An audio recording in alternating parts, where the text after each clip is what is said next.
All right, guys, we're almost done. If you can stick with us for one more session. I know this last session is what's keeping us in this room before we all go enjoy the party later tonight. And it's cool to see that when this project started, it was tiny. It was launched with 50 people in a room, and it was all hardware. And we quickly, you heard from Goldman Sachs, and they were talking about how do we do hardware management, and how do we start bringing software into this ecosystem. And now there's this whole middleware layer, this whole DCIM capability. So who knows what's going to happen around there. So our last presentation for today, I'd like to welcome up Bill Weil, who is the Manager of Energy Efficiency and Sustainability at Facebook. We're going to talk a little bit about renewable energy. So please help me welcome Bill. Thanks, Cole. Well, thank all of you for sticking around till the end. We're the last thing between you and refreshment, so we'll try to be pretty fast. This is a panel. So I want to welcome up the rest of the folks on the panel. We've got Gary Cook from Greenpeace, Rob Bernard from Microsoft, Melissa Gray from Rackspace, and Vince Van Son from Facebook. I'm moderating. Vince is going to represent Facebook on the panel. And you've heard a lot today about sustainability. You've heard a bit about companies talking about green energy. Jay Parikh mentioned some of the work that we're doing at Facebook on green energy, and certainly we're seeing companies committing to green energy in their operations more. There's some really big shifts happening, I think, in the utility space and in the internet space. So we're going to talk about renewable energy and data centers. And Gary, actually, I want to start with you. Why does green energy matter for this industry and others? Thanks, Bill, and thanks for having me here today. First, congratulations to Facebook for getting this ball rolling. It's really impressive to see how much is happening here within this collaboration, what you can accomplish if you work together. But despite all the tremendous improvements in efficiency we've heard about all day long, everyone, I probably speak for most people in this room, would be that your energy demand is going up and your emissions are going up. You're all growing very quickly. That's necessarily a bad thing, but if you take a step back and look at how much electricity this sector is consuming, how much the ICT sector is consuming, along with the data centers and the network operations. If it was a country, the electricity demand would put it sixth in the world.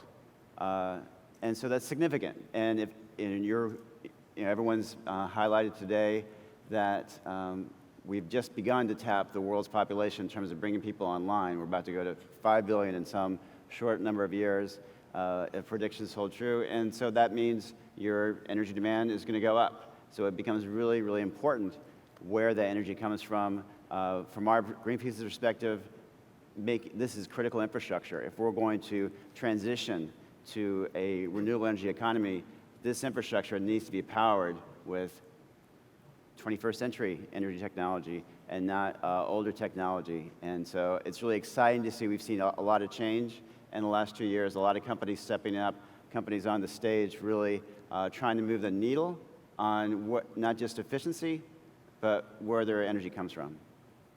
Awesome. So that's a great perspective from Greenpeace, and I think is in terms of why this matters for the world, really important. So let's talk about some specific organizations. Rob, why does Microsoft care about this? Well, there's a couple of intersecting issues here, right? So the first is, how do you actually secure energy supply?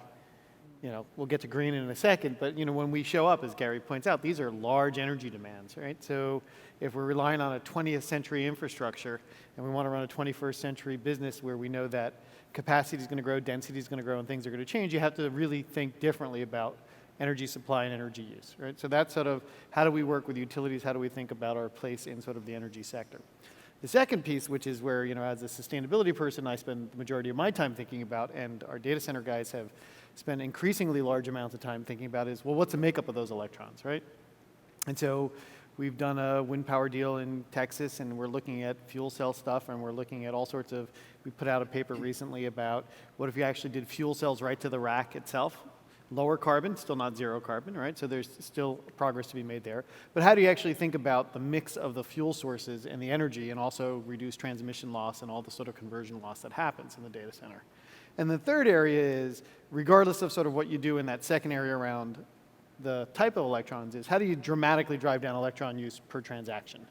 And I know that not just in the context of this forum, but also in other work that we do with people on the stage, as well as a lot of people who aren't, that's a big priority for our entire industry. So it's really, we care immensely about, obviously, the costs. We care quite a bit about making sure that we're consistent with our goal of carbon neutrality and sustainability. And we also think that we have a unique opportunity and an obligation to help advance sort of 21st century energy infrastructure. There's no question we're going to look back on some of the stuff, whether it's the fuel cell stuff, or we're doing, we sort of talk about what we're doing in Wyoming, where we're actually using human waste to actually try and power a fuel cell data center, right? Who knows? Some of the stuff's going to turn out to be not that productive, but it really only takes one or two breakthroughs, and it totally can transform not only our business, but our industry. Awesome. Vince, what about Facebook? Sure. Renewable energy is important to us for quite a few reasons. I'll just mention a few. First, environmental footprint. Renewable energy is a key way to reduce environmental footprint. We're all here working to maximize efficiency of our data centers, and whether from the full scope, from design, build, construction.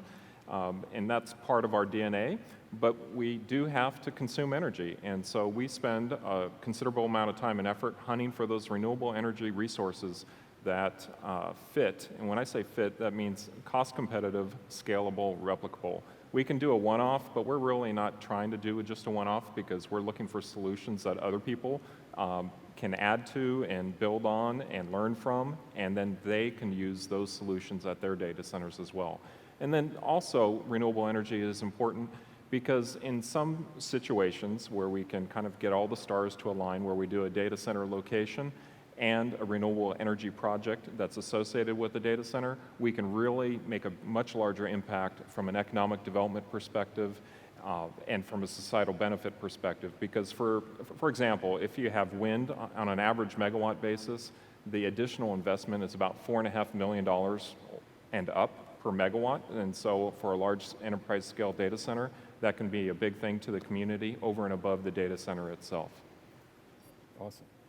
So we want to get green energy. Obviously, as you said, we need energy. It's not just green, but we'd like to move toward greener. So how are you folks approaching it? I mean, the companies here represent kind of a range of scales. Melissa, maybe you could talk a little bit about how Rackspace is approaching energy in general and green energy in particular. Sure, and for those of you that aren't managing it today, think about putting one person as responsible for energy and give them the ability to look at it holistically, from people, pocket, and planet. Make sure that they're able to embrace it, but also hold a team accountable for managing it. And I think that's really the base of where we come from. It's really a value prop for us, not only value to the business and to customers and communities, but values about how we think about it. And so we started first by doing an inventory very thoughtfully through our business. Who used it, how much, and how fast was it growing? What was the planetary impact? And then what did we want to do from a strategic perspective to move it forward? So it's engaging with utilities, engaging with customers, and then trying to figure out what is the right path for us to move up the scale. We're a little bit smaller than some of the other brands on the stage, and so we're still looking for great ways. Today, a lot of our renewable energy comes to us through renewable energy certificates and levy-exempt certificates. So renewable energy that's not in the same place as the data center, we're trying to figure out how to move that closer and closer. And Rob, you mentioned a wind deal you guys did in Texas. Yeah. Say a little more about that. Well, sure, and it's actually interesting because we have the discussion too, which is how do you disaggregate power supply and power consumption, or do you basically put them together?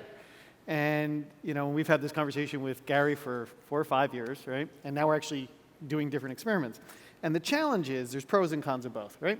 So if you do it and co-locate, that's great because you're not necessarily adding carbon into a certain area, right? But then if you look at it in an optimization model, you say, hey, where's the most efficient place to get the cleanest electrons in the world? And let's go fund creating more electrons in those areas where you get the highest return.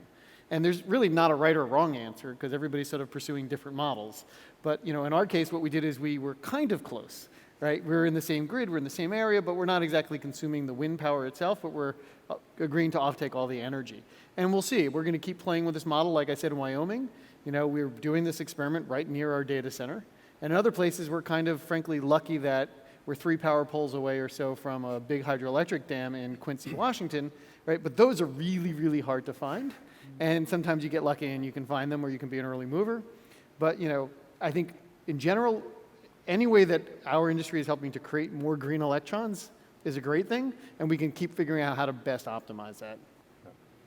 I like what you said, that we're experimenting and we're trying different things. I think we don't have a cookbook that we can, a spec that we can put in OCP and say, okay, everybody just do this.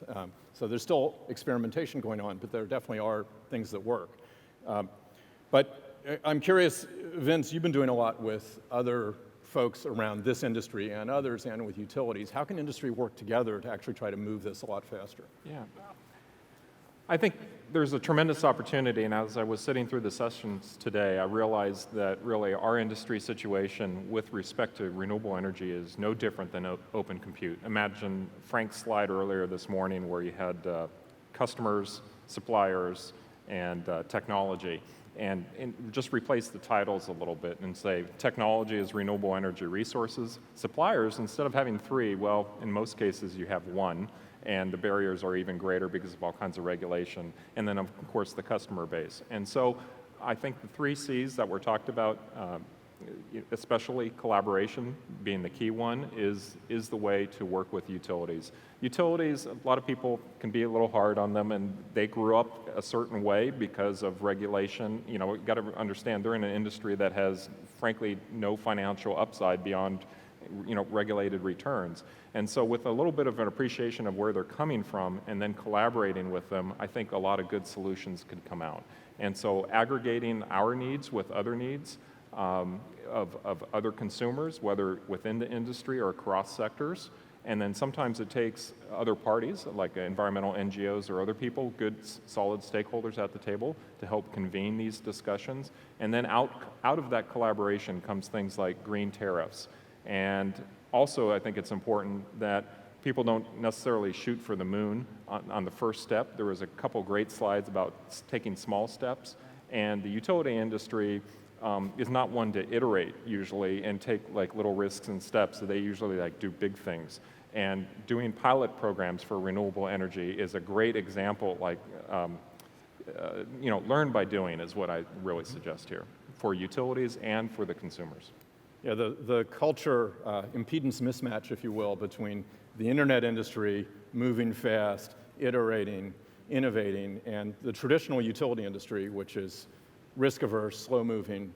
A lot of the technology is 100+ years old that we're using today. It's definitely, it can be a challenge to bridge that.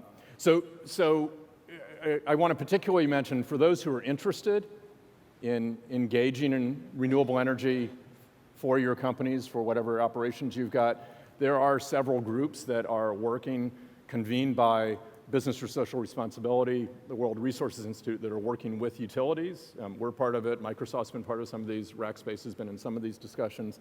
And if you're interested, feel free to come talk to us. Don't feel it's something you just have to go do on your own. It's something, if you want to start to make progress, there are resources that can help. So one thing that might be interesting to explore is there are utilities out there. Some of them very forward-thinking, some of them heads down doing whatever it is they're doing day to day. What advice would you guys have for utilities? Gary, from your point of view as an environmental NGO, what advice would you give to utilities to help this industry, for example, really advance renewables? I think it's really important to say it early, say it loud, say it often, what you want in terms of where you want the power to come from. Facebook really got this started a couple years ago when they made the long-term commitment to be powered with 100% renewable energy. And it's not going to happen overnight, but letting the utilities know, letting your vendors know the direction of travel you're interested in, just as we've seen within the OCP and a different set of vendors, that can really start to change the marketplace. And unfortunately, we're not at the place where we saw this morning where you could call up on your iPhone, deployment of a wind turbine or a solar panel along with your instance. But that day may come. But until that day, we need to be looking at how the companies here and the companies in the room can work together to really move the needle and move faster, because we really need to get to scale on renewables in the same way you're getting to scale on efficiency and deployment of your technology. Vince, any thoughts? Yeah, I think for the utilities, hanging the financial carrot out there to remind them that they actually, despite all the shackles and the burdens of regulation and the constraints that they think that they have, in reality do have, they do carry two attributes or two ingredients that are pretty key. And one is a regulated rate of return, and two is a very low cost of capital. So if you think of a renewable energy resource, it's all about the original first cost, because there isn't the burden and the ongoing problems with fossil fuels, and buying that fuel cost exposure, uncertainty regarding regulation, additional capital in the future, higher O&M. So it's all about the first cost. And so what does a utility love most? Something that is a very high capital intensive asset to put in the ground on day one. And so if, with the right discussion and the right kind of setup, I think utilities, and some haven't totally embraced this in a very big way, they can get wind turbines permitted, and lots of them, far faster than a nuclear plant, for example. And so with that certainty and the ability to deploy capital and earn a fair rate of return, what does it mean for the consumer? The consumer can get cost-based, not necessarily market-based, because it's a regulated rate of return. That's part of the benefit of the kind of the utility compact and the regulation part of it. So there's good and bad sides. We just need to identify for all of us, how do we put those two parts together? Yeah, awesome. So what advice do you guys have for other companies? For the folks in the room, folks out on live stream, folks who might watch this in 50 years, 100 years, whenever they stumble across it. What do you suggest? Melissa, how about we start with you? I guess really look at what is your company's core mission. For us, it's providing a service experience that's beyond anything and being recognized as one of the world's great service companies. So everything I do is aligned with serving. So start at home with those values. Understand how you're going to integrate this with your business strategy, because at the end of the day, this is all about the business silly and lining all those points up. Gary? I think find ways to work together and show, because I think there's certainly companies on the stage that have a different scale than some of the other companies in the room, but there's a role that everyone can play, and you need to be telling whether it's your colo provider or your utility, whoever has the relationship, this is what you want, renewable energy, you're going to be growing, this is important part, something for you as a company as you're growing to have, and you'll be surprised on what sort of people will start to come to you and try to solve your problem. If you make it, especially if you make it public, that yes, we're committed to 100% renewables, it's not going to happen overnight, but I think Melissa can speak to her experience when Rackspace made the announcement, adopted an energy policy, others start to come to them to say, look, we'd like to figure out how to make, work with you to make that happen. Yeah. So, I think the question first starts with what's the personality of your company, right? Do you want to be sort of bleeding edge? Do you want to be a fast follower in general for your business, not energy, right? What do you think your company's personality is around its overall core mission and business, right? I mean, you sort of talked about IT industry generally being innovative, and we're all sort of in different places on the continuum of our sort of longevity as IT companies. But to see us trying to innovate in energy is consistent with our personality, right? And the fact that, Kushagra is up here in a different area today, but it's all part of the same personality, which is pushing the envelope of innovation in multi-dimensions all the time, right? So if you're a company that you self-perceive that you're innovative, I almost ask the question as a, maybe double negative is how can you not be innovative in this space, right? How can you sit on the sidelines and be a laggard in one core area of your supply chain? I mean, energy is a huge component of our supply chain. So if you think that you want to be innovative, then you can decide you want to be a fast follower or a bleeding edge, and there's pros and cons, and certainly we're fortunate that we have some capital to be sort of further out on the edge. But I'm always amazed that people don't first sort of take stock of how is energy core to my supply chain, and then how do I pursue other supply chain initiatives at my company, and why would I do something different with energy, right? So I think that's really, at least from my perspective, what should drive your approach. And then you can decide whether you want to try fuel cells, or you want to try this, or you just want to join a consortium and learn, right? But first it's that sort of, are we consistent in who we are? Yeah, I think I would just add, the collaboration, the engagement, learn by doing, and I totally agree with your point, because we talk a lot about total cost of ownership. We talk about more or less vertically integrating into hardware, vertically integrating into design build of a data center. Well, what about this big monster cost called energy that comes at us at 20 years? Do we take it 1 year at a time, or do we think harder about it and figure out how to make those decisions up front perhaps in parts or tranches of different sources of energy supply. But thinking about it up front and recognizing it for the elephant it is, I think will benefit everybody. Awesome. So we've got about 1 minute left. Time for any closing thoughts from any of you.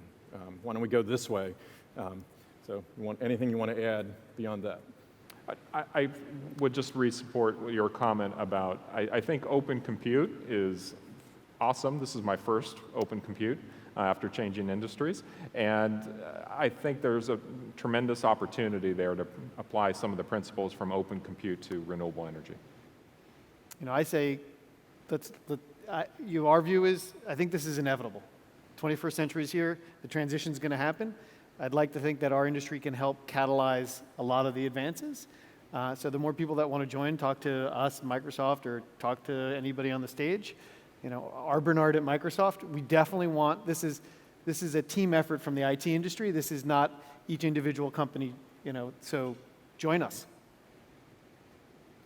I just reinforce the point that you need to work together to make this happen. You're looking at big changes, long-term changes, investments that will take time and a lot of commitment to make changes in the status quo. So I think just as you've seen OCP and the energy efficiency side, if OCP took up renewable energy and really tried to drive that with utilities and energy providers, you'd start to see real change, because you don't have to be a Facebook or a Google to make change in this world. My closing remarks are really around leveraging the team. So every person on this panel at one time has spoken to me, coached me, taught me, mentored me, answered questions, has been helpful. Use this team as a resource, reach out to others, and like I said, leverage the team. And you. Yes, Not just this, but Yes. everybody. Yeah. Awesome. Thank you all. I'll turn it back over to Cole, and enjoy the evening. Thanks, guys. Thank you. We made it, guys, and thank you very much. You know, Frank, in his last keynote last year, he said, we never want technology to be the limiting factor for the rich and full experiences we get to share together. That being said, you know, there's a cocktail party that's just across the hall. We can't wait to see you guys over there, so come mingle, have a drink. Tomorrow, we've got more great speakers. We've got Mark Andreessen. We've got Riot Games coming out here. If you have teenagers, League of Legends is deployed on this on OCP infrastructure. We're going to hear from Riot, Andy Bechtelsheim. We've got just some amazing speakers lined up for you tomorrow. Frank, obviously. So please join us for drinks tonight, and we'll see you all bright and early tomorrow morning. Thanks very much.